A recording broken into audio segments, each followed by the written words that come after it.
Hello and welcome to our channel. This is video 6 of most important JEE Main PYQ series. In this video, we'll do integration part 2. आशा करता हूं कि आप अपनी notebook and pen के साथ class के लिए तैयार हैं, तो फटाफट से लाइक का बटन दबाकर अटेंडेंस लगाएं और क्लास शुरू करें। तो इंटीग्रेशन के कॉन्सेप्ट्स मैंने लिख दिए हैं। जैसे आप देख सकते हैं, सबसे पहले पहला कॉन्सेप्ट बिल्कुल इजी है। इसमें सिर्फ ये बताया गया है कि इन definite integral variable is fake variable. ठीक है, आप एक्स लिखो या टी लिखो, फर्क नहीं पड़ता। ठीक है।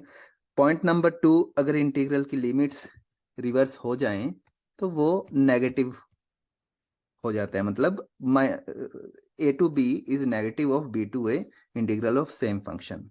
थर्ड काफी इंपॉर्टेंट है, जब भी आपके पास नॉन यूनिफॉर्म फंक्शन आता है तो उस केस में आप इंटीग्रल को ब्रेक कर सकते हैं। इंटीग्रल को ब्रेक कर सकते हैं किसी पॉइंट सी पर।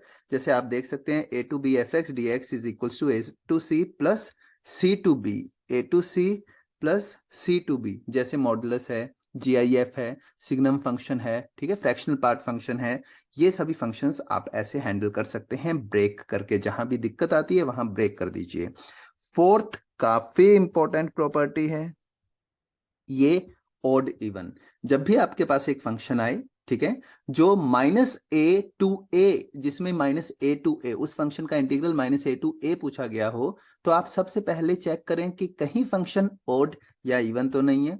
अगर फंक्शन ओड है तो इंटीग्रल की वैल्यू 0 होगी, अगर फंक्शन इवन है तो इंटीग्रल की value twice integral from 0 to a हो जाएगी।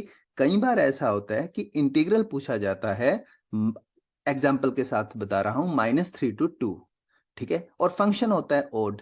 तो आप क्या करोगे, उसे ब्रेक करो, -3 से -2 प्लस -2 to 2, राइट, और -2 to 2 वाले सेक्शन को 0 कर दो। ठीक है, तो आप इस बात का ध्यान रखना। नेक्स्ट प्रॉपर्टी जो है उसका नाम रखा गया है किंग, क्योंकि ये प्रॉपर्टी सबसे इंपॉर्टेंट प्रॉपर्टी है, और सबसे इंपॉर्टेंट आपको पता ही है कौन होता है, राजा होता है। तो वो प्रॉपर्टी क्या है कि a to b fx dx अगर है, अगर मैं x को रिप्लेस कर दूं सम ऑफ लिमिट्स -x से, तो इंटीग्रल की वैल्यू सेम रहेगी। कई बार क्या होता है, मान लो इंटीग्रल 0 to 2a है, ठीक है, अगर 0 to 2a इंटीग्रल की लिमिट है और हम किंग लगाना चाहते हैं तो x किससे रिप्लेस होगा, 2a माइनस x से।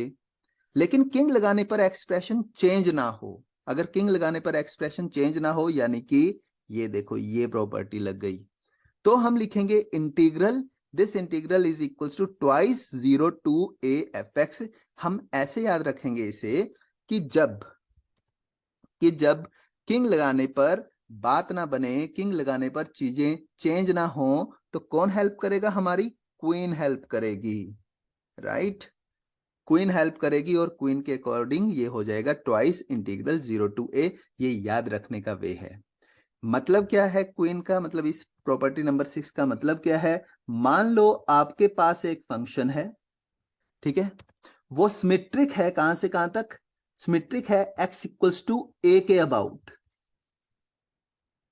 वो सिमेट्रिक है x इक्वल्स टू a के अबाउट, और हमें ये वाला इंटीग्रल का कैलकुलेट करना है 0 से 2a। तो आप बोल सकते हैं कि this integral 0 to 2a integral is same as twice of integral from 0 to a, that is what this property is saying. लेकिन अगर एट द सेम टाइम अगर हमारे पास सिचुएशन थोड़ी अलग है, अगर ग्राफ कुछ ऐसा हो जाए, अगर ग्राफ कुछ ऐसा हो जाए, ये a मतलब कि a, 0 के अबाउट फंक्शन एंटीसिमेट्रिक है, उस पर्टिकुलर सिचुएशन में हमारे पास जो इंटीग्रल की वैल्यू होगी वो 0 हो जाएगी। ठीक है, आइए प्रॉपर्टी नंबर 7। कई बार हमें क्वेश्चन दिया जाता है कि दो इंटीग्रल को कंपेयर करो, लेकिन इंटीग्रल्स के लिमिट सेम नहीं है, तो उनकी लिमिट सेम नहीं है तो हम कंपेयर नहीं कर सकते।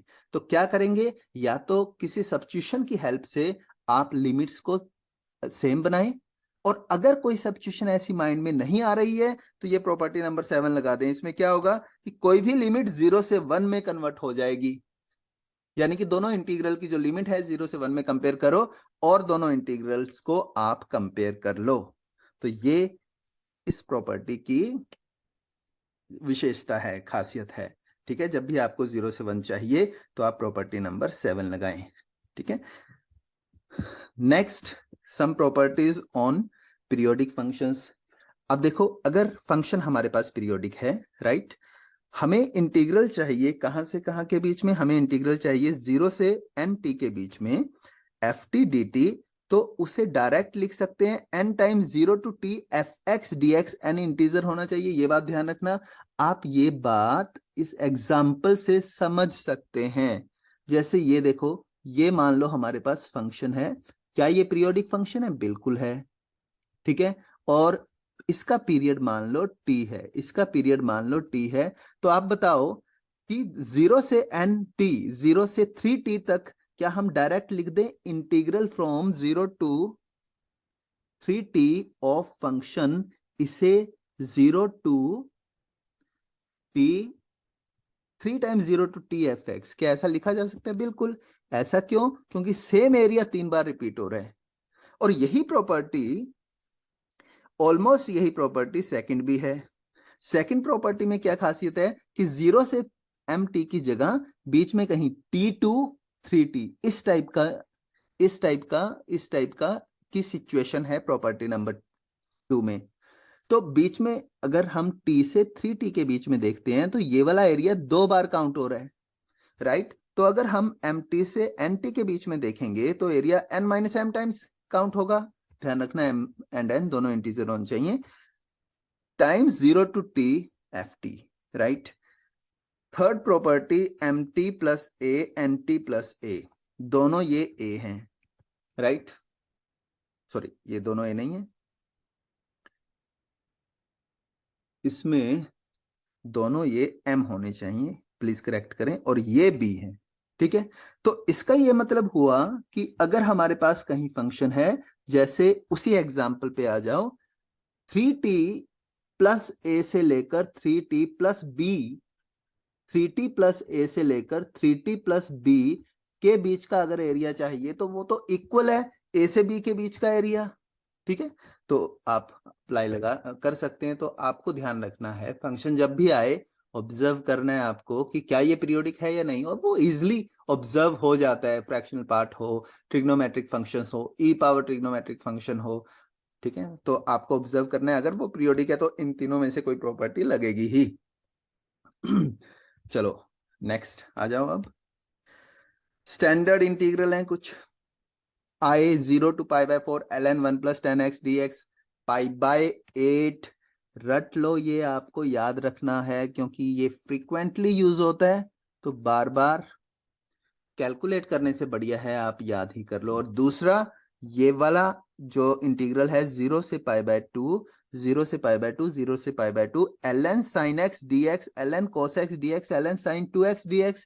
अब कई स्टूडेंट्स को कंफ्यूजन हो जाता है कि 0 to pi by 2 ln cos 2x dx भी होना चाहिए, नहीं वो नहीं होगा। तो एक और कंफ्यूजन हो जाता है ln mod cos 2x dx होना चाहिए, नहीं वो भी नहीं होगा। तो आप ध्यान रखेंगे कि ये तीन इक्वल होते हैं और इनकी value minus pi by 2 ln 2 है। इन दोनों में रिलेशन देखो, ln 2 दोनों में क्रिएट हो रहे हैं, ठीक है। लेकिन ये नेगेटिव इसलिए है क्योंकि ln sin x is a quantity less than 1, तो ln quantity less than 1 must be negative. तो ऐसे आप याद रख सकते हो, मतलब क्योंकि हमारी मेन कंफ्यूजन क्या होती है, हम भूल जाते हैं कि यार माइनस था या प्लस था। तो साइन हम ऐसे चेक कर सकते हैं, एक minus L pi by 2 ln 2 है, दूसरा पाई बाय 2 ln 2 है। फर्स्ट वाला सोल्व करने के लिए, सोल्व करना आना चाहिए, फर्स्ट वाला सोल्व करने के लिए मैं सिर्फ हिंट लिख रहा हूं, आप ट्राई करें और इसे सोल्व कर लें। हिंट ये है, apply king add, apply king and add आ जाएगा। ठीक है, और एक बात मैं आप लोगों को बता रहा हूं, जब भी आप डेफिनेट इंटीग्रल में अटक जाओ एग्जाम में या कहीं भी, तो आप उसमें किंग लगाकर देखो, एक बार किंग लगाकर जरूर देखो। आपको तीन चीजें मेनली मैंने बता दी इस चैप्टर में। नंबर 1, अगर समेशन जो पिछले लेक्चर में था, अगर समेशन अप टू इंफिनिटी है, राइट, लिमिट फाइंड करनी है, समेशन अप टू इन्फिनिटी है, तो चेक करो कहीं ये r बाय एन फॉर्म तो नहीं है। दूसरी बात जो मैंने बताई थी, इंटीग्रल में अगर वेरिएबल है तो आप एक बार डेरिवेटिव लेकर चेक करो, ठीक है। तीसरी बात मैं बता रहा हूं कि अगर आप अटक जाओ क्वेश्चन में तो एक बार आप किंग जरूर लगाकर चेक करो कि कहीं क्वेश्चन हो रहा है कि नहीं हो रहा है। इसका जो सेकंड पार्ट है उसका मैं प्रूफ आप लोगों को दे देता हूं। देखो सेकंड पार्ट है 0 to π/2 ln sin x, ठीक है। ये i के इक्वल है, हमें इसकी वैल्यू फाइंड करनी है। तो कैसे करें? इनटू 1 करके हम बाय पार्ट्स तो लगा सकते हैं, लेकिन वो काम नहीं करेगा। होगा क्या, फिर दोबारा से लूप बन जाएगा, राइट, और नहीं हो पाएगा। तो मतलब ये हुआ कि कुछ भी आइडिया नहीं आ रहा, इट मीन्स अप्लाई किंग, ठीक है। क्या अप्लाई किया? किंग अप्लाई किया। किंग अप्लाई किया तो ये 0 to π/2 ln cos x आ गया। अब आप एक काम करो, इन दोनों को कर दो ऐड, इन दोनों को कर दो ऐड। ये आ गया 2i is equals to 0 to π/2 ln sine X plus cos X, sorry sine X into cos X. आप चेक कर सकते हैं कैसे, लॉग की प्रॉपर्टी लगी है। मल्टीप्लाई एंड डिवाइड बाय 2 कर दो इसे, तो i की वैल्यू हमारे पास आ जाएगी 0 to π/2 ln sine 2x dx minus 0 to π/2 ln 2 dx। बोलो सही है। इसे सॉल्व कर, इसे हम मान लेते हैं I1। अब प्रॉब्लम किसकी है? I1 की। I1 को आप सॉल्व करो। I1 0 to π/2 है, लेकिन I1 में आप देखो, I1 में साइन x की जगह साइन 2x dx है। इसे सॉल्व करने के लिए आप 2x को t मान लो। 2x को अगर t माना तो ट्वाइस ऑफ dx की वैल्यू हमारे पास आ गई dt, ठीक है। तो I1 की वैल्यू कितनी आ गई? I1 is equals to 0 to π ln sine t dt, dx की value dt by 2।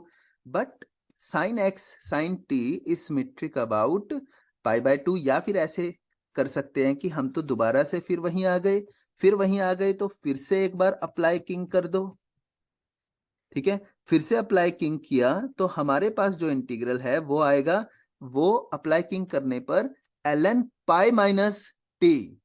Expression change नहीं हो रहा, एक्सप्रेशन चेंज नहीं हो रहा यानी कि किंग काम नहीं कर रहा, यानी कि आपको क्वीन अप्लाई करनी होगी। और क्वीन क्या कहती है?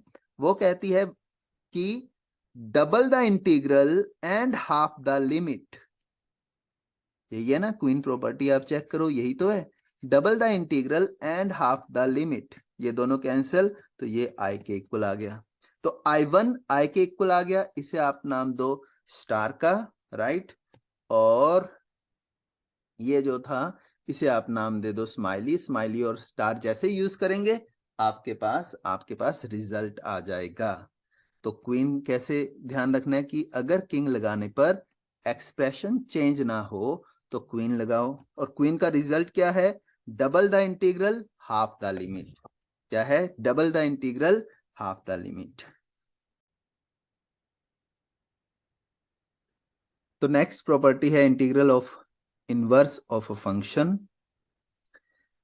इसमें आप देख सकते हैं कि अगर हमें कैलकुलेट करना है integral of F inverse y dy limit from F A to F B, तो वो इंटीग्रल होगा b times F B minus A times F A minus integral A to B F X D X, minus integral A to B F X D X, ठीक है।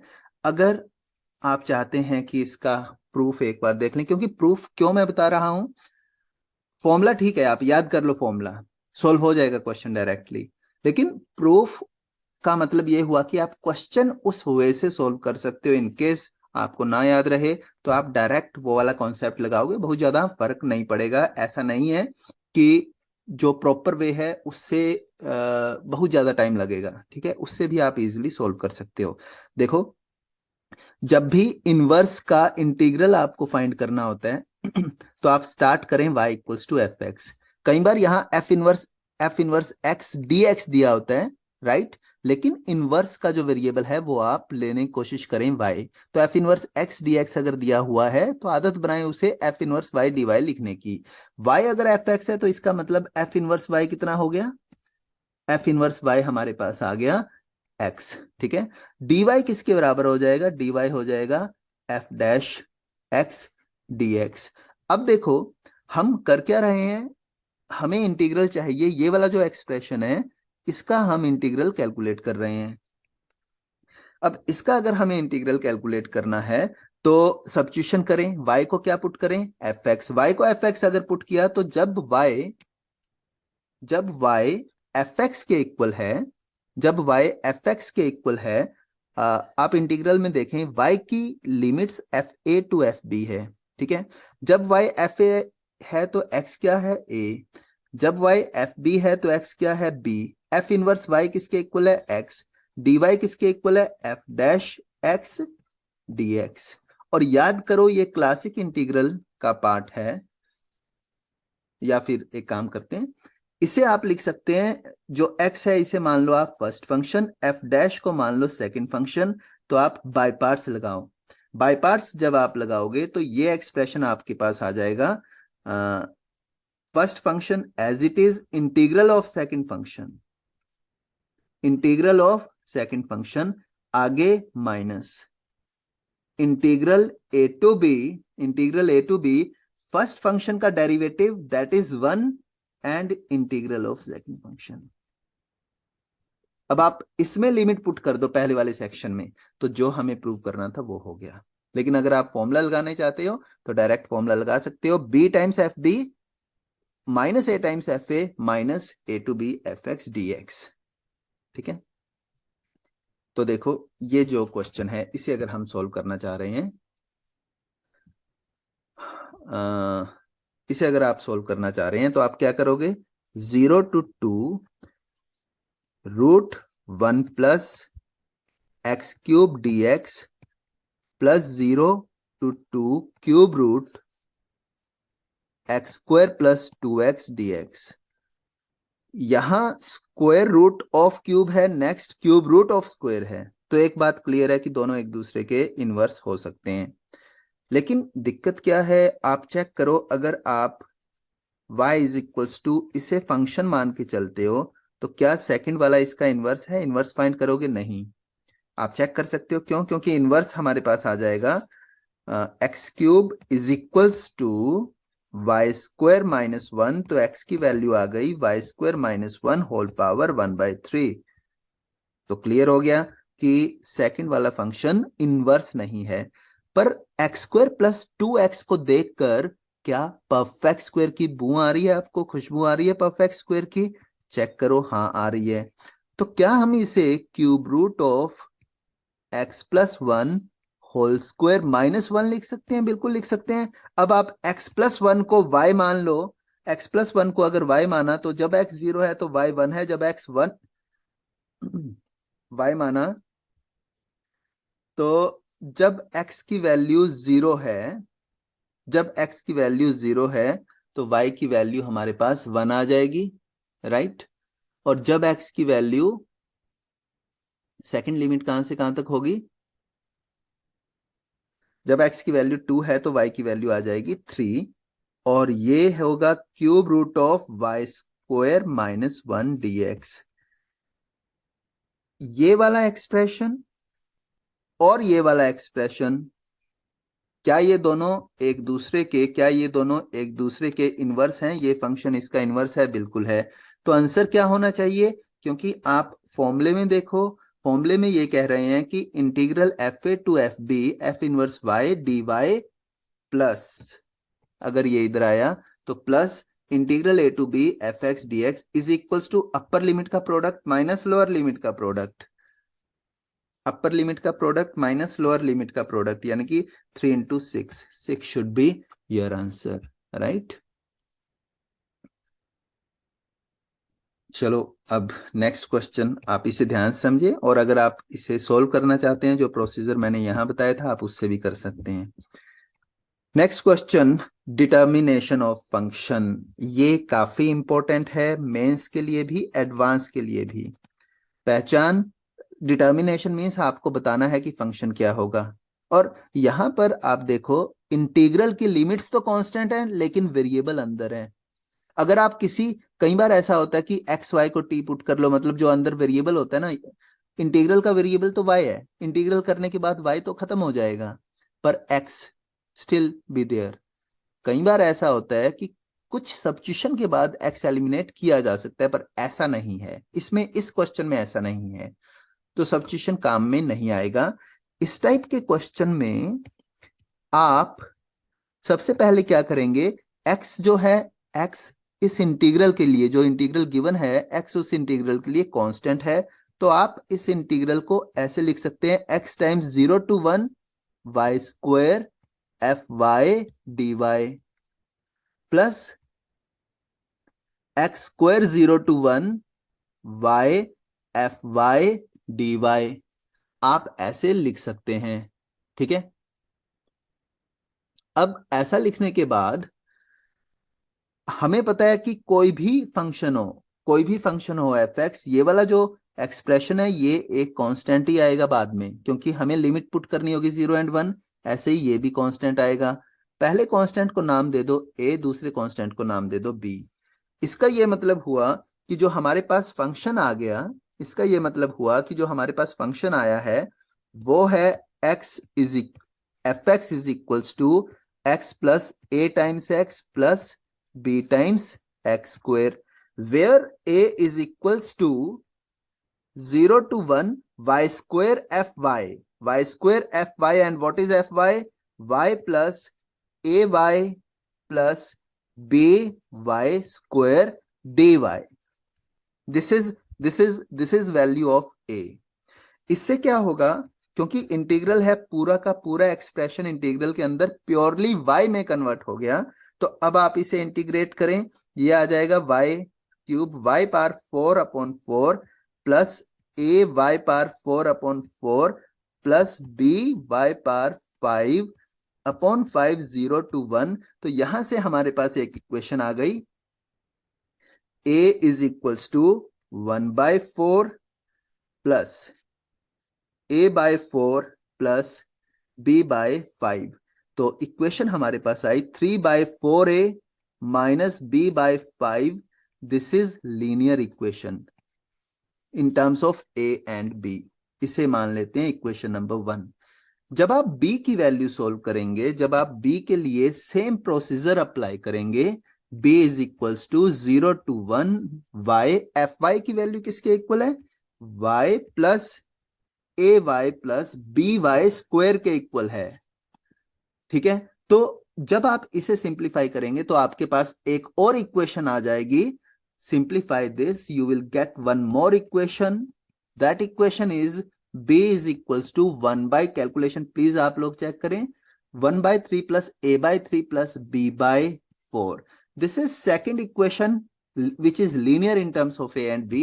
Solve 1 and 2 to get a and b। जैसे ही आपके पास a and b आएगा, आप देख सकते हैं कि आपके पास fx आ जाएगा। अब वो fx के बारे में कुछ भी पूछ सकते हैं, f1 f2 right, it's range, कुछ भी पूछ सकते हैं। तो ये वे है डिटर्मिनेशन ऑफ फंक्शन का।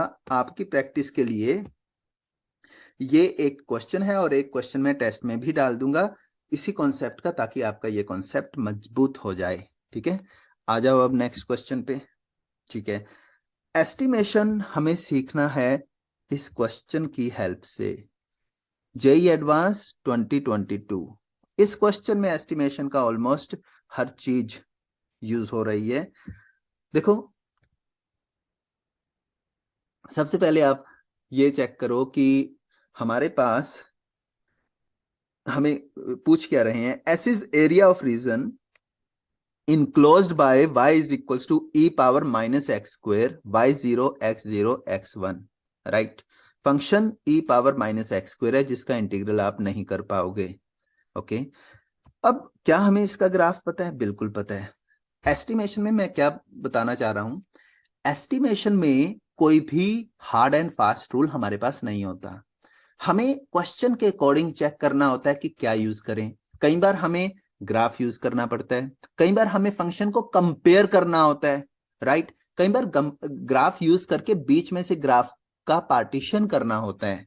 तो ये सारी चीजें आपको ध्यान रखनी है, और इस क्वेश्चन में, एक क्वेश्चन में ऑलमोस्ट हर चीज कवर हो रही है। जैसे सबसे पहले जो मैंने बोला कि कई बार हमें फंक्शन को कंपेयर करना होता है, जैसे y is equal to E power X square है, हमें पता है कि अगर एक्स स्क्वायर की जगह x होता तो हम इस क्वेश्चन को इजीली सॉल्व कर पाते।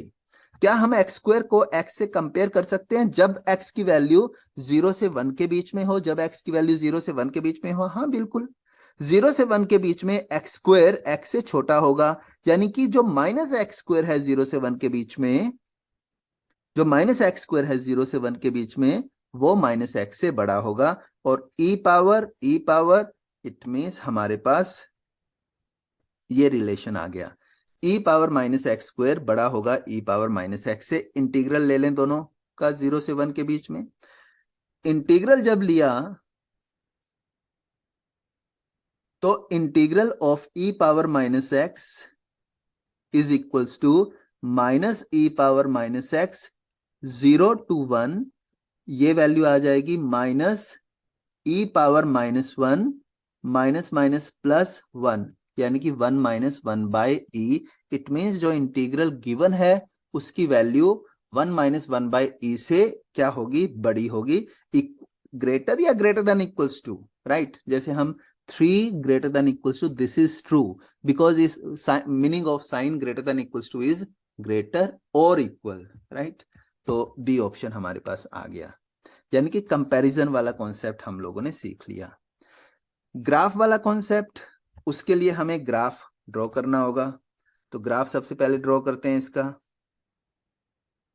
इसका ग्राफ सबसे पहले ड्रॉ करते हैं, राइट।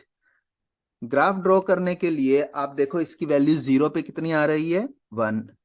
ओके, 1 पे वैल्यू कितनी आती है? 1 अपॉन ई। तो ग्राफ कुछ ऐसा बन जाएगा, थोड़ा छोटा कर लेते हैं ग्राफ, ग्राफ कुछ ऐसा बन जाएगा, ठीक है। ग्राफ कुछ ऐसा बन जाएगा, राइट। अब देखो, अगर आप कंपैरिजन करेंगे, क्योंकि हमें ये पता है कि फर्स्ट जो ये वाला पॉइंट है इसकी वैल्यू है 0,1, इस पॉइंट की वैल्यू 1,1 अपॉन ई। ओके, अगर ये आप चेक करें, ये मैंने बनाया, ये एक रेक्टेंगल जो बनाया, इसका एरिया कितना होता है? अगर मैं आपसे पूछूं what is area of this rectangle, what is area of this rectangle, जो ये नया एरिया रेक्टेंगल बनाया है, इसका एरिया मैं नाम लिख देता हूं, ओ A B C. O A B सी का एरिया कितना होगा? हाँ, एक बात क्लियर है, integral from 0 to 1 E power minus x square D x. Integral का मतलब complete area, area enclosed bye curve and x axis between 0 to 1। ये वाला जो एरिया है ये हर हालत में greater than equals to area of rectangle O A B C, which is equals to base into height, base is 1, height is 1 by e, यानी कि 0 to 1 e power minus x square D x greater than equals to 1 by e, तो 1 by e से बड़ा है। देखो वैसे ये multi है, लेकिन क्योंकि हमें खूब सारे कॉन्सेप्ट्स सीखने थे तो एक ही क्वेश्चन से काफी कॉन्सेप्ट सीख सकते हैं। एक और वे है, चलिए ठीक है, अभी सारे ऑप्शंस नहीं हुए, लेकिन एक और वे है। कई बार जैसे हम लोगों ने कंपेयर तो किया फंक्शन के साथ, कई बार ऐसा होता है हमें पता नहीं चलता किस फंक्शन के साथ कंपेयर करना है हमें। तो उस पर्टिकुलर केस में अगर आपको एक्सपेंशन आती है ई पावर माइनस एक्स स्क्वायर की, तो इसकी एक्सपेंशन लिखकर भी आप कंपेयर कर सकते हैं, ठीक है। तो वो एक्सपेंशंस जो है ना सभी फंक्शन की, जो आप लोगों ने लिमिट्स में की थी, वो बहुत इंपॉर्टेंट है, उन्हें दिमाग में रखें हमेशा, वो याद होनी चाहिए। नेक्स्ट, सी और डी में से हमें कुछ कैलकुलेट करना है, और सी और डी में देखें 1/√2 का इन्वॉल्वमेंट है ना, 1/√2 का इन्वॉल्वमेंट है। 1/√2 कैसे आ सकता है? सबसे पहले जब हम ग्राफ बनाते हैं तो दो तीन चीजें हम हमेशा कैलकुलेट करते हैं। किसका ग्राफ बना रहे थे हम? e power minus x square का। मैंने ग्राफ डायरेक्ट बना लिया, पर एक चीज तो ये चेक करते हैं कि कोई क्रिटिकल पॉइंट तो नहीं आता। इसका क्रिटिकल पॉइंट का मतलब कि कहीं पर, क्रिटिकल पॉइंट का मतलब कि कहीं पर इसका डेरिवेटिव जीरो तो नहीं है। हाँ है, जीरो पर है, लेकिन हमें तो ग्राफ ही 0 से 1 के बीच में बनाना था। इसके बाद आप चेक कीजिए कोई पॉइंट ऑफ इन्फ्लेक्शन तो नहीं आता। कोई पॉइंट ऑफ इन्फ्लेक्शन तो नहीं आता, तो डबल डेरिवेटिव इसका चेक करें। ये आ जाएगा -2 e power minus x square plus 4x square e power minus x square is equals to -2e minus x square 1 minus 2x square. Point of inflection का मतलब क्या ये जीरो के इक्वल हो रहा है? बिल्कुल हो रहा है। किस पॉइंट पे? x इक्वल्स टू +-1/√2, लेकिन हमें नेगेटिव नहीं चाहिए, पॉजिटिव। तो आप 1/√2 पे इसे ब्रेक कीजिए। ठीक है, अब आपके पास ब्रेक करने के बाद आप ये चेक करो, आपके पास ये जो दो रेक्टेंगल्स होंगे, इन दो रेक्टेंगल्स का जो सम है वो हर हालत में इंटीग्रल से ज्यादा होगा। इन दो रेक्टेंगल्स के एरिया का जो सम होगा वो एरिया इनक्लोज्ड बाय कर्व से ज्यादा होगा। कौन से दो रेक्टेंगल की बात कर रहा हूं मैं? O D E F and second is D A G H. आप चेक करें, यहां पर मैं साइड में ग्रीन पेन से लिखता हूं ताकि चीजें क्लियर रहें। Integral is less than equals to area of O D E F plus area of D A G H. O D पहला जो एक्सप्रेशन है उसका एरिया आ जाएगा base into height, height is 1। दूसरे का एरिया आ जाएगा 1 - 1/√2 is base and height is, आप चेक कर सकते हैं 1/√2 पे y की वैल्यू कितनी आती है? 1/√2। x की वैल्यू, y की वैल्यू आ जाएगी e power minus half. e power minus half is also equals to 1/√e। ठीक है, तो हाइट आ गई 1/√e। तो ये एक्सप्रेशन हमारे पास आ गया। अब आप ऑप्शंस को चेक करें, कौन सी ऑप्शन आ रही है? s less than 1/√2। यस, बिल्कुल सही, डी ऑप्शन भी हमारा आंसर आएगा। ठीक है, डी ऑप्शन भी हमारा आंसर आएगा। बोल सही है। तो ऐसे आप चीजें कैलकुलेट कर सकते हैं, राइट। आप ग्राफ का यूज कर सकते हैं, आप सीरीज यूज कर सकते हैं। ठीक है, आप फंक्शन को कंपेयर कर सकते हैं। ग्राफ में थोड़ा फाइन चलना है तो जो डोमेन दिया है, जैसे यहां पर 0 से 1 दिया है, तो आप उसे का पार्टीशन कर सकते हैं। हम लोगों ने इस डी पार्ट प्रूव करने के लिए क्या किया? इसका पार्टीशन कर दिया। कहां से कहां तक? 0 से 1 एंड 0 से 1/√2 एंड 1/√2 से √2। बोलो सही है? Is it clear? चलिए ठीक है। सी ऑप्शन आप कंपेयर कर सकते हैं ए के साथ। आई थिंक आपका आंसर आ जाएगा। वो सी ऑप्शन मैं आपके लिए छोड़ रहा हूं। नेक्स्ट एक काम करते हैं, क्योंकि पार्टीशन ये जो एस्टिमेशन है इसमें अक्सर स्टूडेंट्स को डाउट रहता है, तो एक और क्वेश्चन मैं ले रहा हूं एस्टिमेशन का। ये भी जेई 2015 में पूछा गया था। ठीक है, इसमें भी काफी कंफ्यूज हुए थे स्टूडेंट्स, लेकिन आप ध्यान रखें जैसे ही एस्टिमेशन का क्वेश्चन आए, नंबर 1 आपके माइंड में ये 2-3 चीजें हमेशा होनी चाहिए। हम फंक्शन से कंपेयर कर सकते हैं, हम ग्राफ बना सकते हैं, राइट। हम एक्सपेंशन लगा सकते हैं। एक्सपेंशन यहाँ काम नहीं कर रही है। हमें क्या चाहिए? Integral half to 1 small m से कैपिटल M के बीच में लाई करता है। ठीक है, ये चीज चाहिए हमें गिवन क्या है? f dash. ठीक है, अब क्या होगा कि हम, क्योंकि यहां पर लोअर लिमिट भी है, अपर लिमिट भी है, राइट। हमारे पास कंपैरिजन वाला ऑप्शन है, हमारे पास ग्राफ वाला ऑप्शन है, एक्सपेंशन वाला ऑप्शन है। ग्राफ यहां थोड़ा सा टिपिकल लग रहा है कि ग्राफ नहीं बनेगा, तो बेस्ट वे है एस्टिमेशन। ठीक है, अब देखो क्योंकि कॉम्प्लिकेटेड फंक्शन है, तो आपके माइंड में ये बात आनी चाहिए, कॉम्प्लिकेटेड फंक्शन का मतलब ये फंक्शन ऐसा हो सकता है कि गिवन इंटरवल में हाफ से 1 के बीच में स्ट्रिक्टली इंक्रीजिंग हो या स्ट्रिक्टली डिक्रीजिंग हो। ऐसा हो सकता है, राइट। तो अगर ऐसा है तो आप मिनिमम और मैक्सिमम वैल्यू इजीली कैलकुलेट कर सकते हैं। और हाँ, इस फंक्शन को हम बोल सकते हैं कि हाफ से 1 के बीच में ये स्ट्रिक्टली मतलब हाफ पे हमें इसकी कौन सी वैल्यू मिलेगी? हाफ पे हमें इसकी मिलेगी मिनिमम वैल्यू और 1 पे इसकी मिलेगी हमें मैक्सिमम वैल्यू। ठीक है, क्योंकि हाफ पे डिनोमिनेटर मैक्सिमम वैल्यू दे रहा है और 1 पे डिनोमिनेटर मिनिमम वैल्यू दे रहा है। हाफ पे न्यूमिरेटर मिनिमम वैल्यू दे रहा है और न्यूमिरेटर 1 पर मैक्सिमम वैल्यू दे रहा है। तो यस, एफ डैश जो है, एफ डैश एक्स की वैल्यू हमेशा छोटी होगी किससे? हाफ पे, मैंने बोला है ना कि हाफ पे मिनिमम आ रही है वैल्यू, ठीक है, और 1 पे मैक्सिमम आ रही है, छोटी होगी 192/2 से। ये 1 की वैल्यू है। मैं यहां पर लिख देता हूं कि ये एफ डैश 1 की वैल्यू है और हमेशा बड़ी होगी किससे? एफ डैश हाफ से। इसे जब आप सिंप्लीफाई करेंगे, इसे जब आप सिंप्लीफाई करेंगे तो आपके पास लेफ्ट हैंड साइड आ जाएगा 8, right, less than equals to और less than f dash x, और ये आ जाएगा हमारे पास f dash 1 that is equals to 96।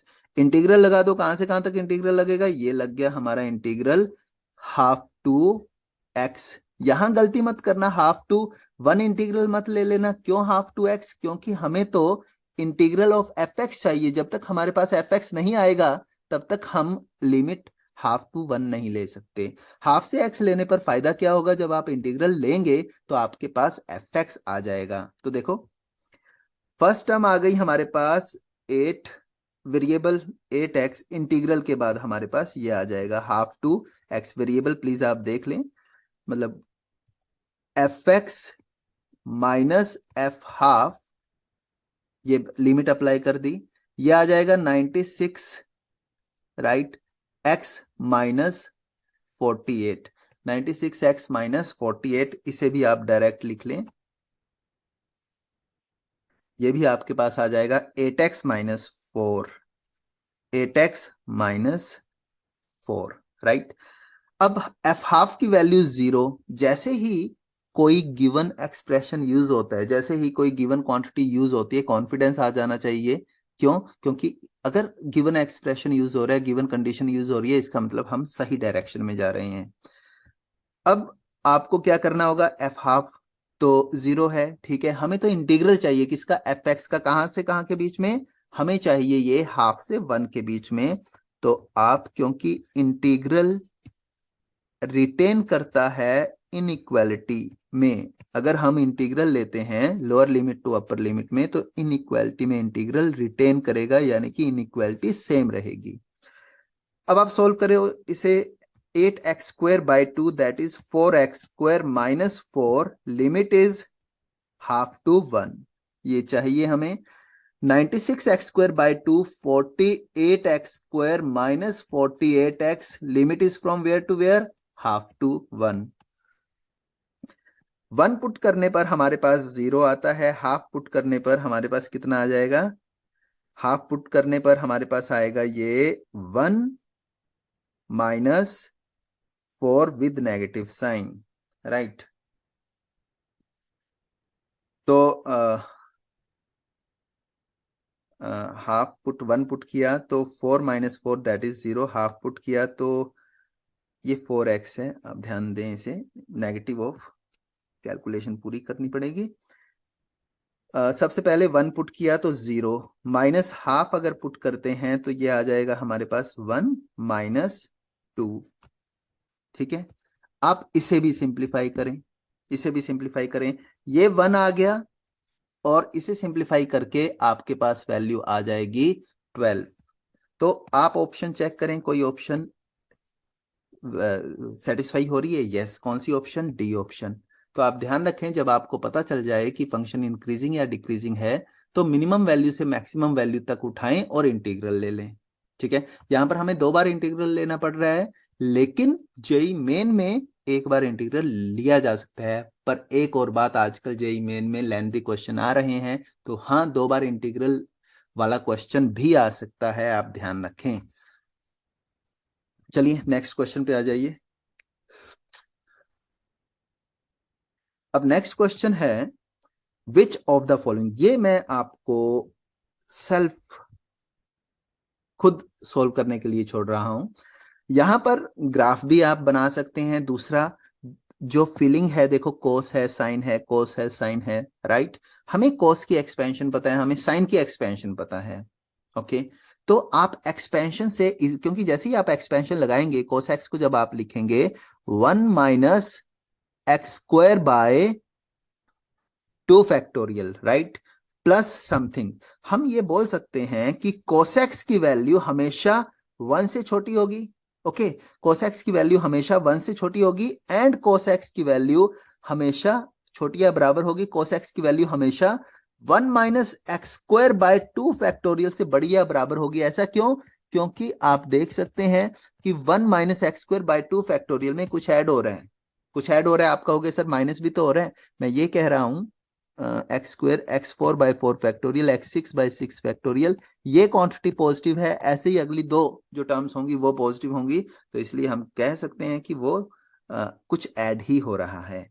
ठीक है, तो cos x less than equals to 1, cos x greater than equals to 1 - x² by 2 factorial, जब आप इन दोनों को यूज करेंगे तो आपके पास आंसर्स आ जाएंगे। इसका आंसर मैं आपको बता देता हूं, ABD है, ABD है। आप इसे खुद ट्राई करें, ठीक है। इसे सोल्व करने के बाद ही अगला क्वेश्चन ट्राई करें आप। जस्ट अ मिनट, नहीं, ये वाला क्वेश्चन अब आप देखें, ये जेई मेन का क्वेश्चन है। क्वेश्चन आया, आप डर गए, राइट। लेंदी है ये? हाँ है। क्या लेंदी है? हाँ है। क्या कोई शॉर्टकट? नहीं, सोल्व तो करना पड़ेगा, प्रॉपर मेथड कॉन्सेप्ट से ही सोल्व करना पड़ेगा। लेकिन इतना ज्यादा लेंदी भी नहीं है कि आप 10 मिनट लगा रहे हैं, 15 मिनट लगा रहे हैं क्वेश्चन में। थोड़ा सा कॉमन सेंस आपको यूज करना है। देखो कैसे, लेफ्ट साइड पर आ जाओ। सबसे पहले तो आप आ जाओ लेफ्ट साइड पर। ये क्या है? √2 इंटू √x। √x का इंटीग्रल क्या होगा? x पावर √x का इंटीग्रल बताओ भाई। √x का इंटीग्रल आ जाएगा x पावर 3/2 बाय 3/2। लिमिट कहां से कहां तक? 0 से 2, ठीक है। Minus integral 0 to 2। अब देखो, इंटीग्रल 0 to 2, इंटीग्रल 0 to 2, ये जो एक्सप्रेशन है ये लिखा हुआ है 1 माइनस, राइट, 1 - x - 1 का होल स्क्वायर dx, यही तो लिखा हुआ है। और आप ध्यान से देखें, ये जो इंटीग्रल पूछ रहे हैं they are asking nothing but, आपने ऑब्जर्व किया, अगर मैं इसे y से कंपेयर करता हूं तो this is equation of semi circle. अगर आप लोगों ने कम ऑब्जर्व कर लिया कि ये सेमी सर्कल है, ठीक है, सेंटर क्या है? 1,02। तो 0 to 2 आप देख सकते हैं कि they are just asking area of semi circle, यानी कि ये जो इंटीग्रल है इसकी वैल्यू आ जाएगी area of semi circle having radius 1, that is πr² by 2 π1² by 2, यानी कि π/2। ये अपना आ गया लेफ्ट हैंड साइड। अब राइट हैंड साइड में आप ध्यान दें, मतलब ये मैंने लिख दिया left hand side. Right hand side में इसकी वैल्यू हमें फाइंड करनी है, ठीक है। इसमें आप देखें 1 का इंटीग्रल x y, यहां पर y वेरिएबल है, 1 का इंटीग्रल y² - 2 का integral y³ by 6, limit 0 to 1 minus, अब आगे क्या पूछ रहे हैं वो? 0 to 1 integral 1 - x², 0 to 1 integral 1 - x², 1 - y²। फिर दोबारा से ये क्या है? ये एक सर्कल है। कौन सा सर्कल है? अगर हम इसे इक्वेट करें x के साथ तो ये x² + y², यानी कि ये एक सर्कल है जिसका सेंटर 0 0 है। हमें क्या चाहिए? इंटीग्रल 0 से 1, 0 से 1, यानी कि हमें ये वाला एरिया चाहिए। तो इसका ये मतलब हुआ कि ये जो इंटीग्रल है दिस इज इक्वल्स टू π/4, और 1 - y² वो इजिली कैलकुलेट हम कर चुके हैं। बोलो सही है। इसके बाद क्या आता है? Last integral. इसके बाद आता है लास्ट इंटीग्रल, इसमें तो कोई दिक्कत है ही नहीं। तो दिक्कत कहाँ थी? दिक्कत इस रूट वाले इंटीग्रल में थी। बच्चों ने जो गलती की वो रूट वाले इंटीग्रल में फॉर्मूला लगाने लग गए। वो बड़ा सा फॉर्मूला है ना, रूट ए स्क्वायर माइनस एक्स स्क्वायर, वो लगाने की कोशिश कर रहे थे। भाई उन्होंने डायरेक्ट एक जगह सेमी सर्कल का एरिया पूछा है और दूसरी जगह क्वार्टर का एरिया पूछा है, तो आप खट से वैल्यूज पुट करो। अब ऐसे ही ऑप्शन में जब आप इसे सोल्व करोगे, जब आप ये सारी वैल्यूज पुट करोगे, तो क्योंकि इसमें इसमें मतलब बहुत ज्यादा टाइम नहीं लग रहा है आपका, डायरेक्ट जब आप ये सारी वैल्यूज पुट करोगे तो आपके पास कुछ इस टाइप का आ जाएगा। ये लेफ्ट हैंड साइड आपके पास आएगा 8/3 माइनस 5/2, ठीक है। राइट हैंड साइड आपके पास आएगा i प्लस 5/3 माइनस 5/4। इसका यह मतलब हुआ कि i की वैल्यू 1 माइनस 5/4 आ गई, मतलब i की वैल्यू 1 माइनस 5/4 आ जाएगी। अब आप ऑप्शन पे आ जाएं, 1 माइनस 5/4, राइट। ए ऑप्शन में 1 प्लस पॉजिटिव नंबर है, ए ऑप्शन तो होगा ही नहीं, आंसर चेक भी करने की जरूरत नहीं है, राइट। ऐसे ही डी ऑप्शन भी आंसर नहीं होगा, चेक भी करने की जरूरत नहीं है, क्योंकि उसमें 1 माइनस क्रिएट हो ही नहीं सकता। ओके, 1 माइनस क्रिएट हो ही नहीं सकता। अब कौन कौन सी दो ऑप्शंस रह गई हमारे पास? या तो ये आंसर होगा या ये आंसर होगा। और इन दोनों ऑप्शन में भी आप देख सकते हैं, सी ऑप्शन में 1 का इंटीग्रल और ये क्वार्टर ऑफ सेमी सर्कल है। 1 का इंटीग्रल क्या होगा? 1 क्वार्टर ऑफ सेमी सर्कल π/4, और डायरेक्ट आंसर हमारे पास आ गया।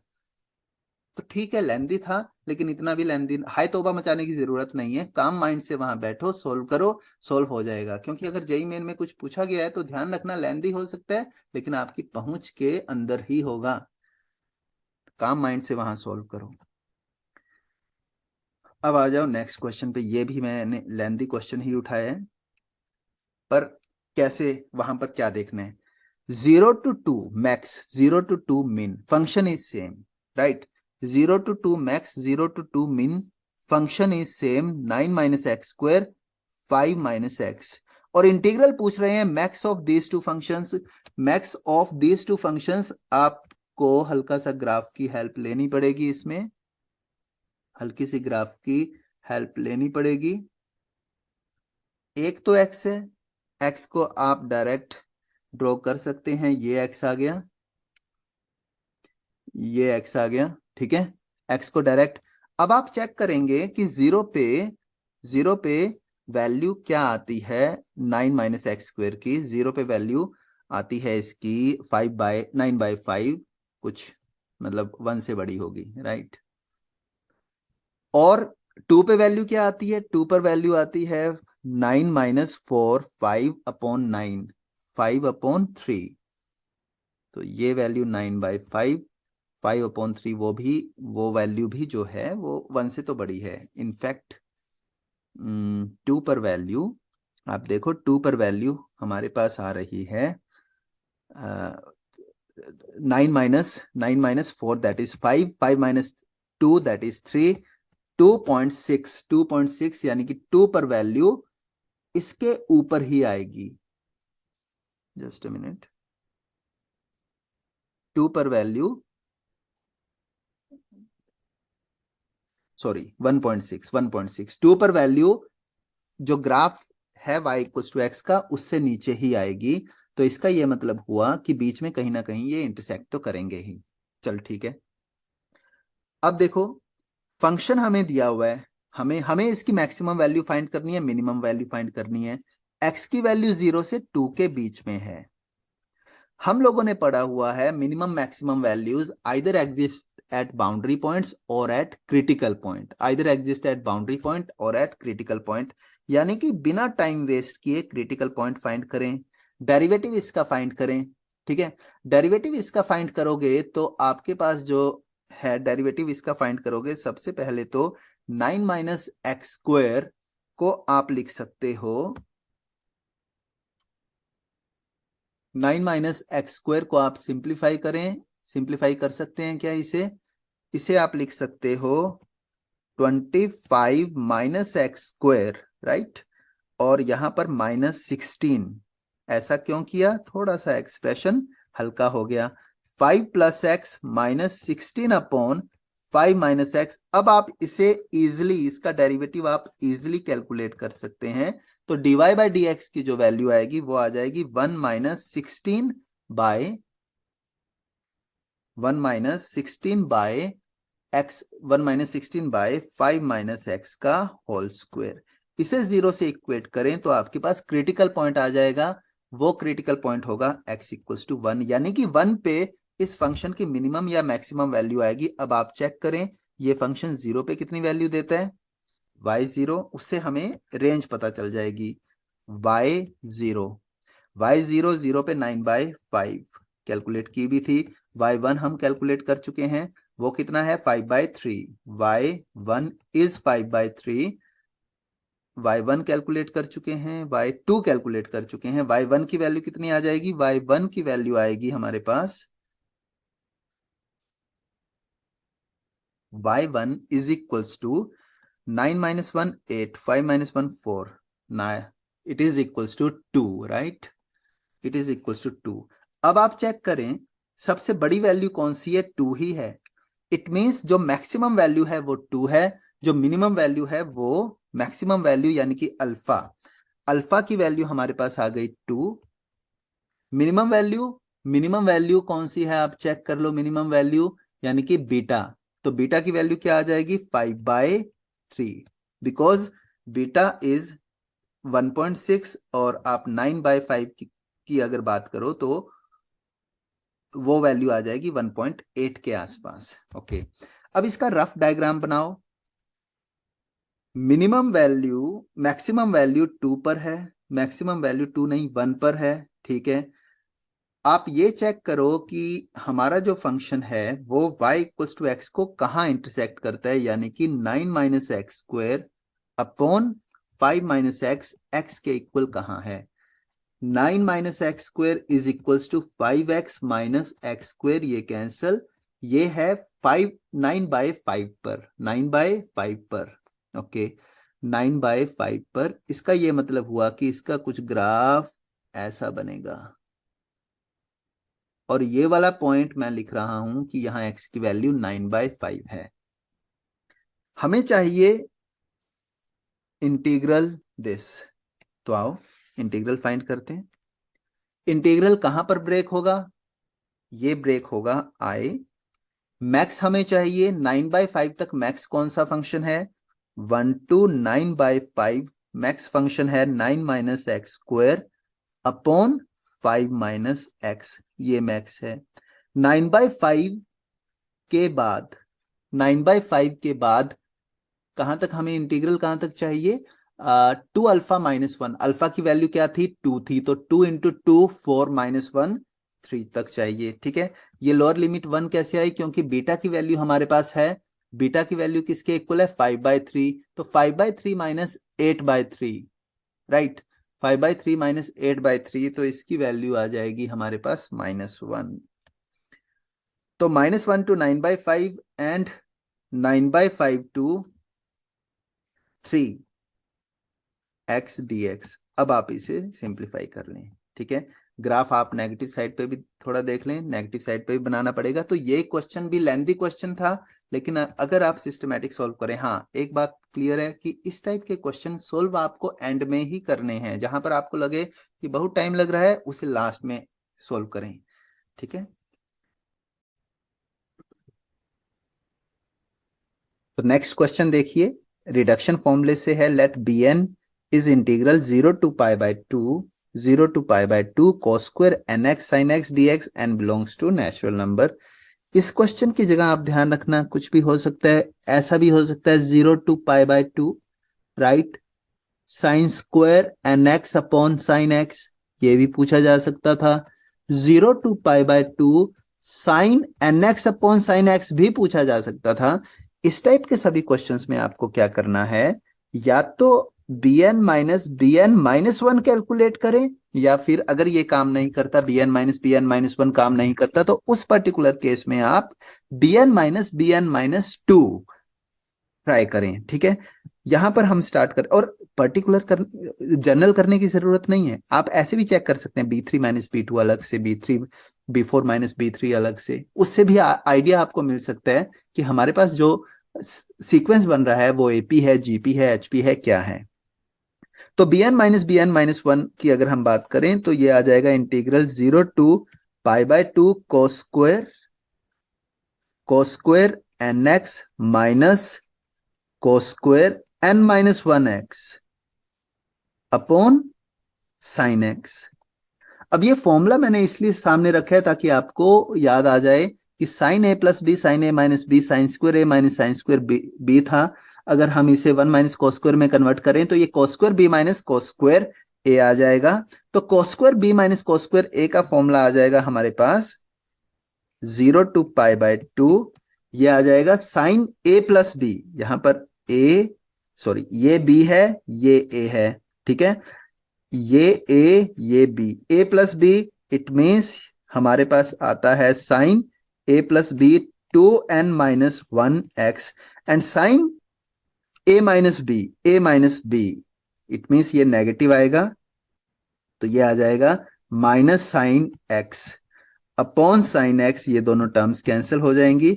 अब आप इंटीग्रल कैलकुलेट कर लीजिए, ये जब आप इंटीग्रेट करेंगे तो आपके पास वैल्यू कितनी आ जाएगी, इंटीग्रेट करें आप, इंटीग्रेट करने पर नेगेटिव साइन तो है ही, नेगेटिव नेगेटिव पॉजिटिव हो जाएगा, cos 2n-1x upon 2n-1, 0 to π/2, π/2 पर हमारे पास वैल्यू है 0, 0 पर होगी -1 अपॉन 2n-1। ओके, अब bn-1 -1 अपॉन 2n-1 है। इसके बाद आप कैलकुलेट कर सकते हैं, क्योंकि हमारे पास जनरल वैल्यू आ गई, आप कैलकुलेट कर सकते हैं B2 B3 B4, मतलब आप कैलकुलेट कर सकते हैं B3 minus B2, B4 minus B3, B5 minus B4, और चेक कर सकते हैं कि वो टर्म्स AP है GP है क्या है, वो इजिली आप चेक कर सकते हैं, ठीक है। तो इसका आंसर क्या होना चाहिए, इसका आंसर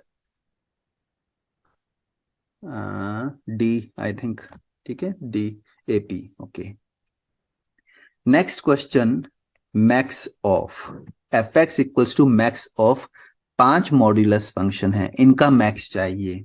ऑलराइट, 5 मॉड्यूलस फंक्शन, उनका मैक्स चाहिए। एक बात क्लियर है कि हमें एक बात क्लियर है कि हमें ग्राफ तो बनाना ही होगा, तभी तो हमें मैक्स मिलेगा। अभी 2 क्वेश्चन पहले जो क्वेश्चन किया था उसमें भी हम लोगों ने ग्राफ बनाया था, है ना। अब वैल्यू कैलकुलेट करनी है जिसकी, वो है इंटीग्रल -6 टू, वैल्यू जिसकी कैलकुलेट करनी है वो है इंटीग्रल -6 to 0 fx dx। आपको एक बात और बोलिए कि जब भी आपको लगे क्वेश्चन लेंथी जा रहा है, या जब भी आइडिया ना आए, एक बार किंग लगाकर जरूर देखें। किंग का मतलब क्या हुआ कि x रिप्लेस होगा सम ऑफ लिमिट -x से, यानी कि यहां x लिमिट होगा -6 -x से का मॉड। अरे ये तो कुछ बन रहा है, क्यों, क्योंकि ये दोनों इक्वल है। ऐसे ही जब सेकंड टर्म में आप x को रिप्लेस करोगे -6 -x से, तो वो बन जाएगा mod of x + 4। Yes, king काम कर रहा है, नहीं काम कर रहा। हो क्या रहा है, जब आप किंग अप्लाई कर रहे हो तो एक्सप्रेशन फिर दोबारा से सेम आ रहा है। तो एक्सप्रेशन फिर दोबारा से सेम आ रहा है अगर, तो ऑटोमेटिकली किंग नहीं, कौन हमारी हेल्प करेगा, क्वीन। क्वीन अगर हेल्प करेगी तो वो क्या कहती है, double the limit, double the integral, half the limit, right, ठीक है। तो हम ऐसा भी देख सकते हैं। तो -3 to 2, या फिर हम बोल सकते हैं कि this is symmetric about x equals to -3, हमारे पास ये आ गया। इट मीन्स हमें इंटीग्रल फाइंड करना है -3 to 2 fx dx का, जिसके लिए हमें ग्राफ की तो जरूरत है ही। तो आप ग्राफ बनाएं सबसे पहले, ये x एक्सिस, ये y एक्सिस, नंबर्स, सभी नंबर्स जो हैं वो मार्क कर लें, -1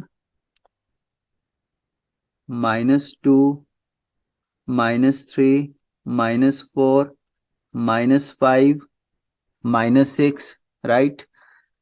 -3 to 0 हमें फंक्शन का ग्राफ बनाना है। -3 to 0 सबसे पहले चेक करते हैं, तीन सभी 5 के 5 ग्राफ बनाने पड़ेंगे हम लोगों को। ये येलो, ठीक है, नेक्स्ट ग्रीन, ब्लू,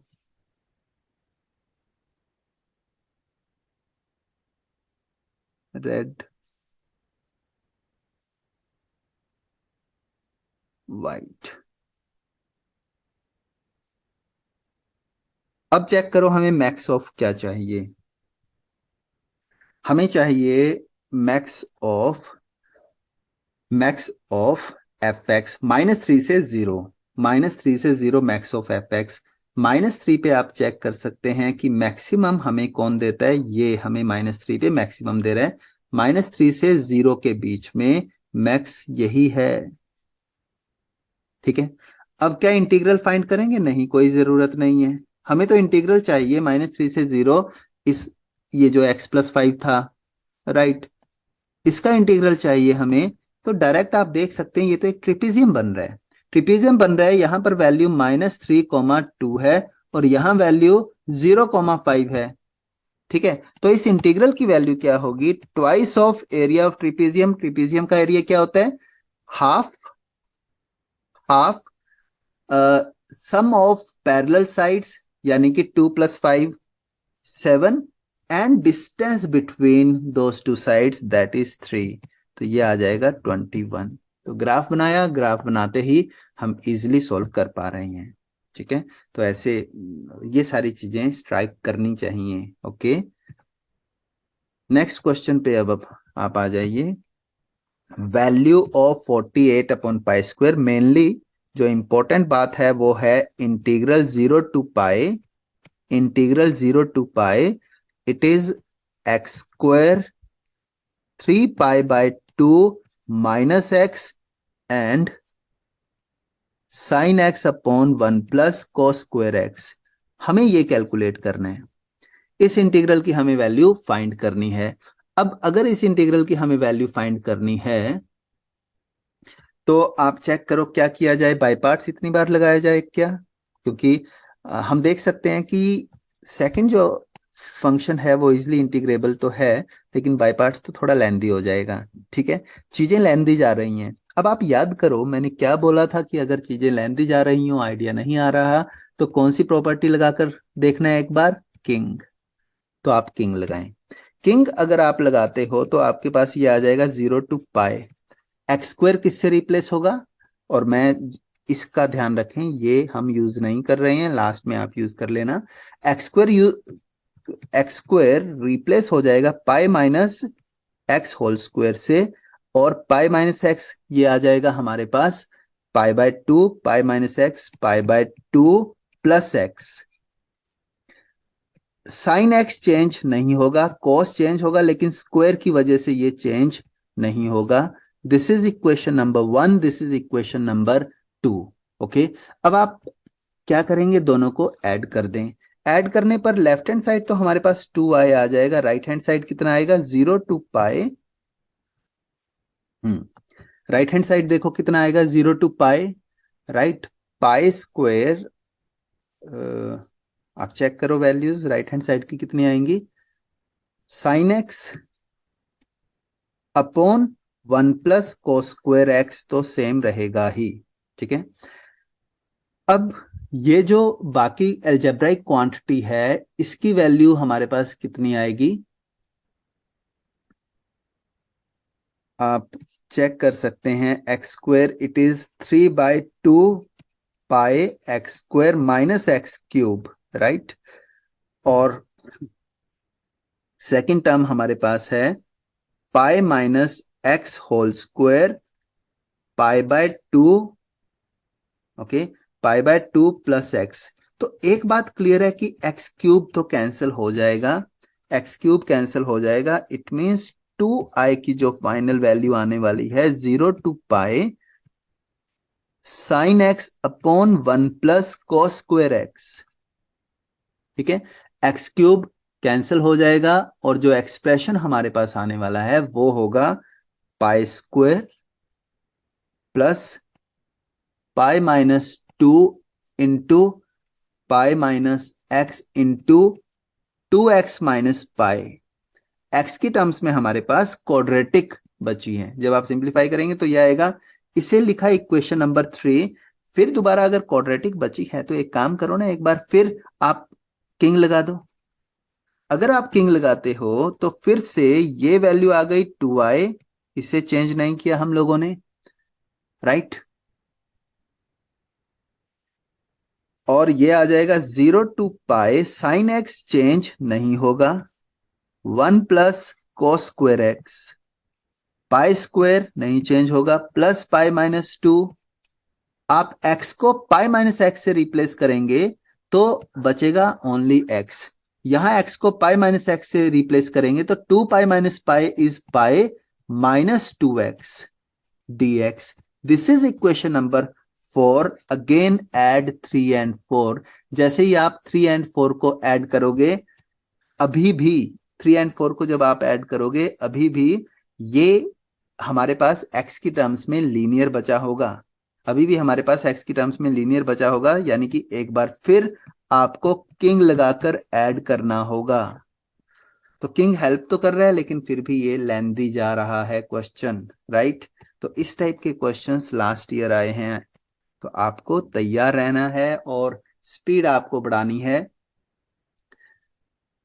ठीक है। डायरेक्ट कोई शॉर्टकट अगर है, मतलब शॉर्टकट यहां काम नहीं करेगा, आपको टाइम देना ही होगा। ऑल राइट, चलो नेक्स्ट क्वेश्चन पे आ जाओ। I is equals to 1/7 whole power 1/x GIF dx। ठीक है, कैसे स्टार्ट कर सकते हैं? 1/x में अगर हम कंफर्टेबल नहीं है तो इसे t मान लो, which is equals to -1/x² dx is equals to dt। इससे I की वैल्यू हमारी आ जाएगी इंफिनिटी से लेकर 1, इंफिनिटी से लेकर 1 तक, क्योंकि जब x की वैल्यू 0 है तो t इंफिनिटी को अप्रोच करेगा, जब x की वैल्यू 1 है तो t 1। dx की वैल्यू -x², राइट। dx की value -x², okay, -x², but x is 1/t यानी कि -1/t²।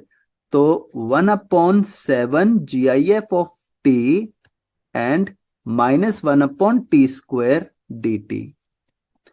It means integral is equals to 1 to infinity 1/7 GIF of t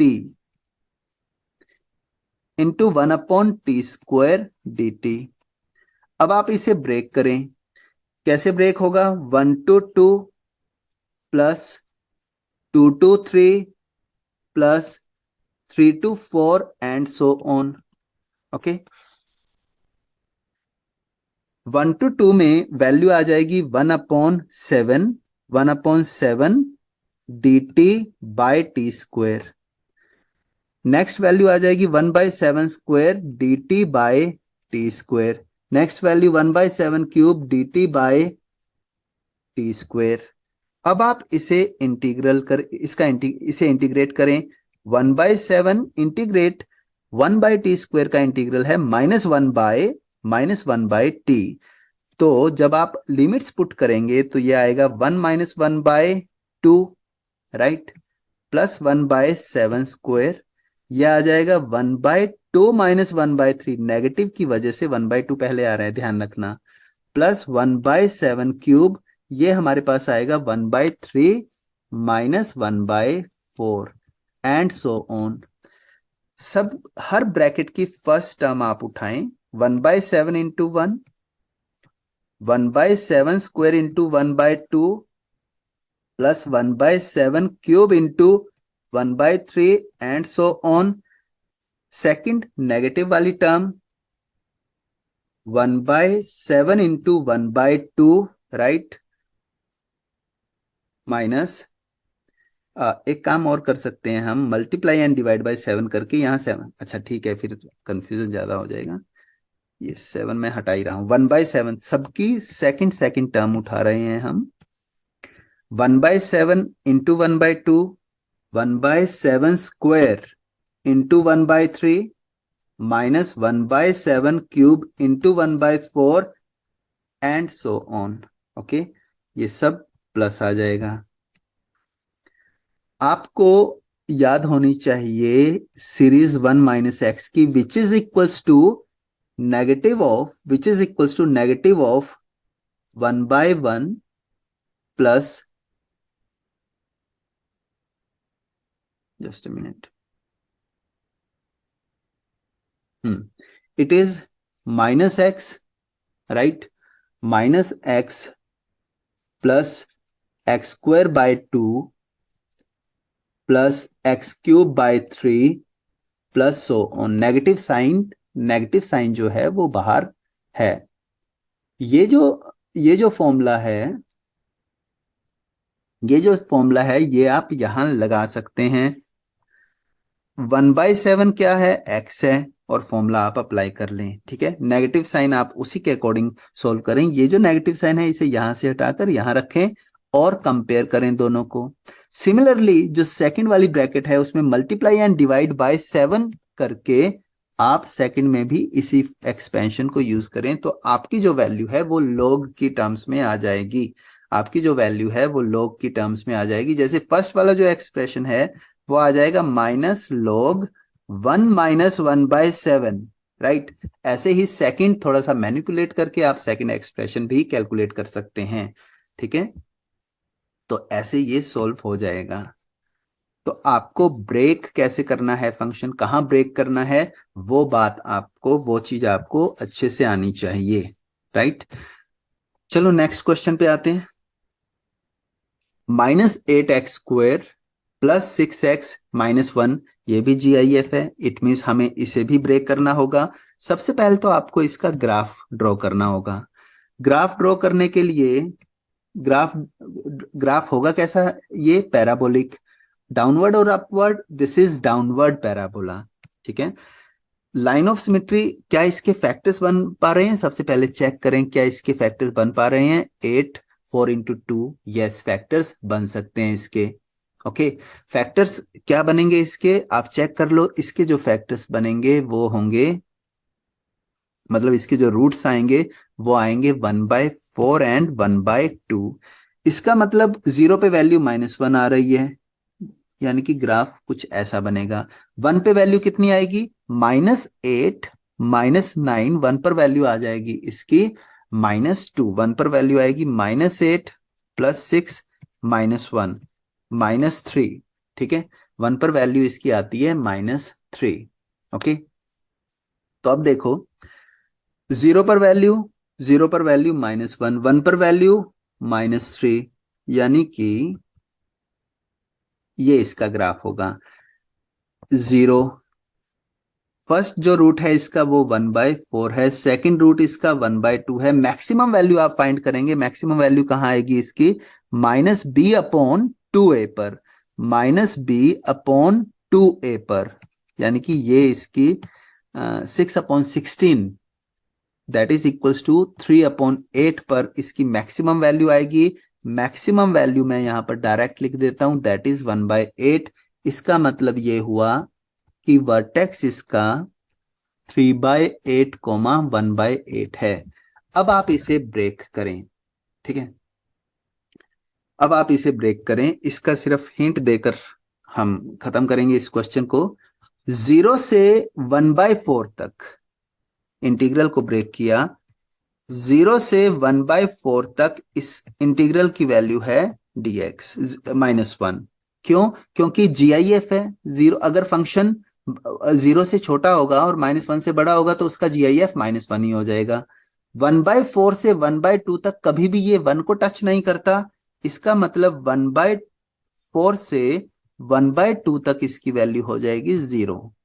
ठीक है, अब आपको चेक करनी है कि इसकी वैल्यू दोबारा से फिर से 1 कब होती है, इसकी वैल्यू फिर से 1 कब होती है। उसके लिए क्या करना होगा आपको, 8x² प्लस 6x-1 को इक्वेट करो -1 से, राइट। दोबारा से -1 कब होगी, तो ये वैल्यू इक्वेट करो, इसे जब आप इक्वेट करेंगे तो ये cancel, either x equals to 0 और -8 प्लस 6 इक्वल्स टू 0। यहां से हमारे पास वैल्यू आती है x इज इक्वल्स टू 3/4। इसका ये मतलब हुआ कि 1/2 से लेकर 3/4 तक इसकी वैल्यू आ जाएगी -1। बोल ठीक है, राइट। इसके बाद आपको, हमें इंटीग्रल कहां तक चाहिए, हमें इंटीग्रल चाहिए इसका 1 तक। अब आप चेक करो कि फंक्शन की वैल्यू, अब आप चेक करो कि फंक्शन की वैल्यू इक्वल्स टू -2 कब होती है। ओके, फंक्शन की वैल्यू -2 कब होती है। फंक्शन की वैल्यू -2 जब आप इसे सॉल्व करोगे, -8x² प्लस 6x+1, डायरेक्ट इसके रूट्स नहीं आएंगे, राइट। तो क्या करना होगा, हमें फॉर्मूला लगाना होगा -b प्लस माइनस √d/2a। उसे जब आप लगाओगे तो x की वैल्यू हमारे पास आ जाएगी 3 प्लस √17/8, राइट। और वहां फंक्शन की वैल्यू 2 है। अभी भी पूरा कंप्लीट नहीं हुआ, क्योंकि हमें कहां तक जाना है, 1 तक जाना है। तो नेक्स्ट जो इंटीग्रल आएगा वो होगा 3 प्लस √17/8 टू 1, एंड इसकी वैल्यू आ जाएगी -3dx। तो ये सभी इंटीग्रल्स आपको कैलकुलेट करने होंगे। पहला इंटीग्रल ये तो 0 ही होगा, दूसरा इंटीग्रल, थर्ड एंड फोर्थ, ये सभी इंटीग्रल्स कैलकुलेट करो। कैलकुलेशन इसमें भी लेंथी है, लेकिन सोल्व तो करना ही पड़ेगा आपको। तो आप खुद से करके देखो कैलकुलेशंस, ताकि जब आप फाइनल में इसे सॉल्व करो तो थोड़ा सा इस टाइप का क्वेश्चन अगर सॉल्व करो तो आप चीजों को थोड़ा सा फास्ट सॉल्व कर पाओ। ओके, हाँ। नेक्स्ट क्वेश्चन, ये क्वेश्चन, इस क्वेश्चन को सिर्फ एक रीजन से मैंने लिया है।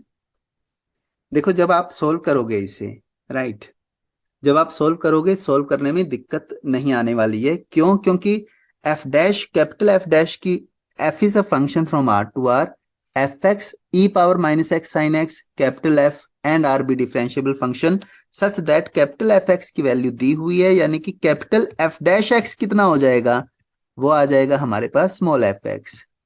कोई दिक्कत नहीं है। अब जो इंटीग्रल है वो किसके इक्वल आ गया, इंटीग्रल हमारे पास आ गया ट्वाइस ऑफ fx।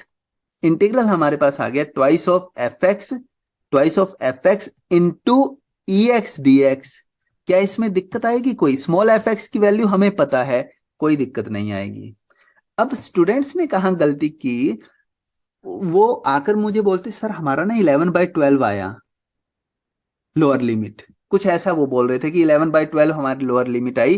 वो मैच नहीं की, तो काफी टाइम वेस्ट हो गया चेक करने में।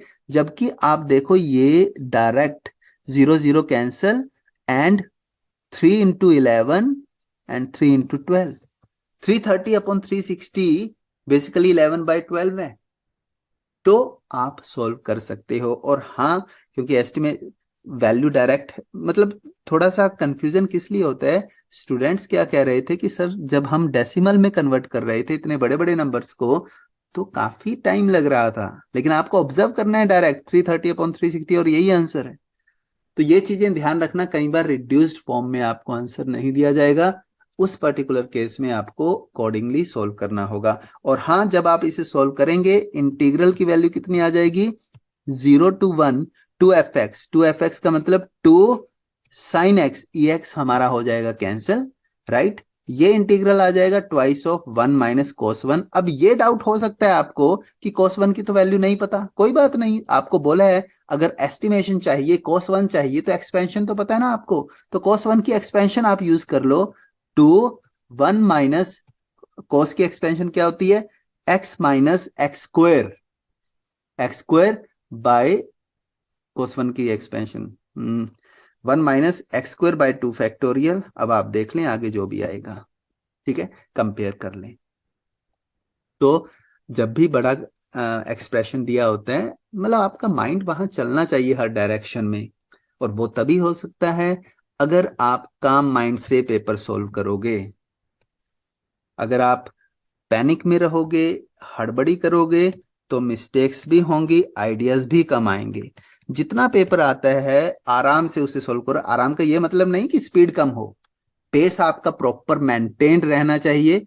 आराम का मतलब कि पैनिक में मत आओ आप। ठीक है, देखो next question. I M N given है, हमें कंपेयर करना है इससे। तो एक बात तो बिल्कुल क्लियर है कि हम तभी कंपेयर कर सकते हैं, इन दोनों को तभी कंपेयर कर सकते हैं जब हम एक फंक्शन को दूसरे फंक्शन में कन्वर्ट कर पाए। ये क्या इसमें कन्वर्ट हो सकता है? आप देखो, जो सेकंड इंटीग्रल है इससे नाम दे देते हैं जे का। सेकंड इंटीग्रल में अपॉन में 1 + x है और फर्स्ट में अपॉन में नहीं है। तो इससे एक इंडिकेशन तो आ रहा है कि अगर हम फर्स्ट में सब्स्टिट्यूशन लें जिसमें डिनोमिनेटर 1 + समथिंग हो जाए, 1 + वेरिएबल हो जाए, तो बात बन सकती है। अब क्या होगा कि या तो 1/1 + t काम करेगा या t/1 + t काम करेगा। वो आप चेक कर सकते हैं। देखो x को मैं रिप्लेस करूंगा 1/1 + t से, तो मेरे पास वैल्यू आएगी 1 + t⁻m-1। 1 - x को जब मैं रिप्लेस करूंगा तो मेरे पास वैल्यू क्या आएगी? 1/, ओके, 1 - 1 बाय, ठीक है, एक बार चेक कर ही लेते हैं ना x की ये वैल्यू, राइट। यहां से dx की वैल्यू कितनी आती है हमारे पास? 1 - 1 यानी कि ये आ जाएगा t/1 + t। अच्छा, 2 मिनट, dx की वैल्यू ये नहीं आएगी, -1/1 + t। लिमिट्स कैसे काम करेंगी? I M N is equals to, जब x की वैल्यू जीरो होगी, जब x की वैल्यू जीरो होगी, मतलब जीरो कब आ सकता है? t की किस वैल्यू के लिए x जीरो होगा? इन्फिनिटी के लिए। जब x की वैल्यू 1 होगी तो t आ जाएगा 0, राइट। अब x 1/1 + t whole power m-1।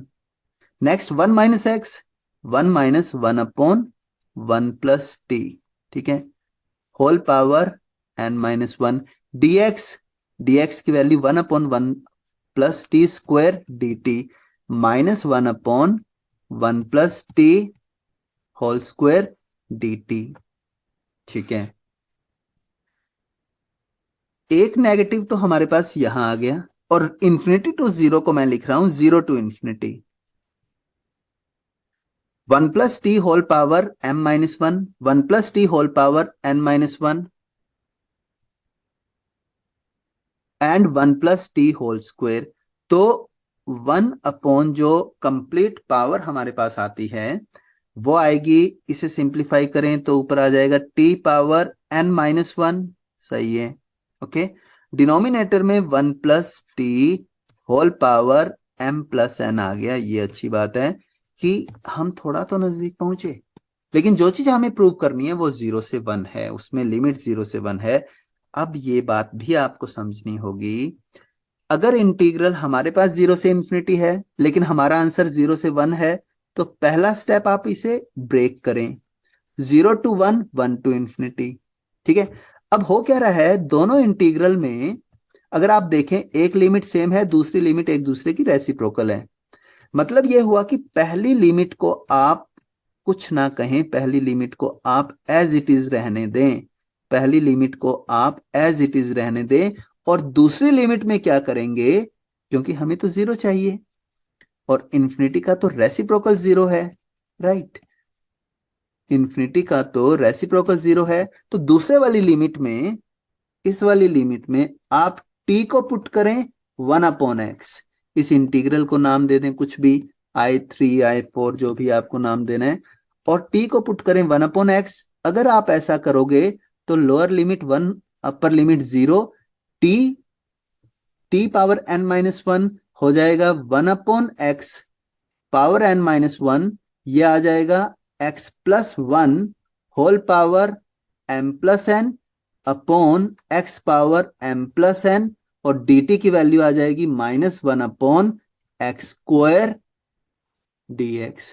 अब आप चेक कर सकते हैं जो I3 है और ये इन दोनों को जब ऐड करेंगे, क्योंकि वेरिएबल x लिखो या t लिखो फर्क नहीं पड़ेगा, जब आप इन दोनों को ऐड करेंगे तो आपकी वैल्यू आ जाएगी t power n-1 plus x power m-1, और वही हमें प्रूव करना है। इसका मतलब हमारा जो इंटीग्रल है, जो मतलब गिवन इंटीग्रल है IMN, वो जिस इंटीग्रल की हम बात कर रहे हैं, जिससे कंपेयर करना है, उसके बराबर है। इट मींस अल्फा की वैल्यू 1 है। तो हल्का सा जो लास्ट का कैलकुलेशन पार्ट है वो आप एक बार करके देख लीजिए,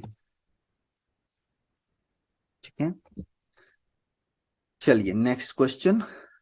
ये काफी इंपॉर्टेंट क्वेश्चन है, एडवांस में भी आ चुका है, ये कई बार, 2 बार तो एटलीस्ट आ चुका है, वो याद है मुझे। मेंस में काफी आता है ये। सबसे पहले तो आप चेक करो x, और सारी टर्म्स एक्स स्क्वायर की टर्म्स में, x किसका डेरिवेटिव है, एक्स स्क्वायर का। तो स्टार्ट ही यहां से करो कि एक्स स्क्वायर को मान लो t। इससे हमारे पास i की वैल्यू आ गई 0 to 1 कॉट इनवर्स को हम लिख सकते हैं tan इनवर्स 1/x। तो ये आ जाएगा tan इनवर्स 1/1 माइनस t। एक स्टेप में यहां भी उड़ा रहा हूं, आप चेक कर लें इसे, ठीक है। dx की value dt/2।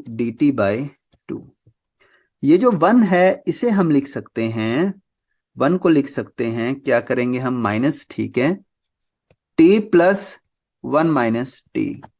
Okay, it means i की वैल्यू, अब फॉर्मूला याद होगा आपको, tan inverse x plus tan inverse y का, वो फॉर्मूला आप लगाएं तो हमारे पास एक्सप्रेशन आएगा tan इनवर्स t dt। 1/2 को आप बाहर रख लें, ठीक है। 1/2 को आप बाहर रखें, बड़ी सी ब्रैकेट लगाएं, और सेकंड टर्म आ जाएगी plus 0 to 1 tan inverse 1 minus T.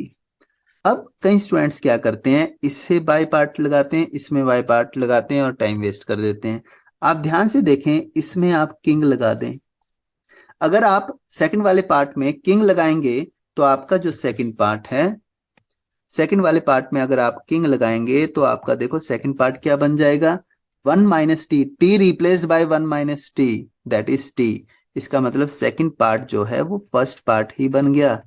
अब आप इसे सोल्व कर लें बाय पार्ट्स लगाकर, ये वाला क्वेश्चन आप इजिली सोल्व कर सकते हैं, ठीक है। ये इंपॉर्टेंट क्वेश्चन है और इजी भी होता है, तो आप लोग ध्यान रखें इस क्वेश्चन का, ठीक है।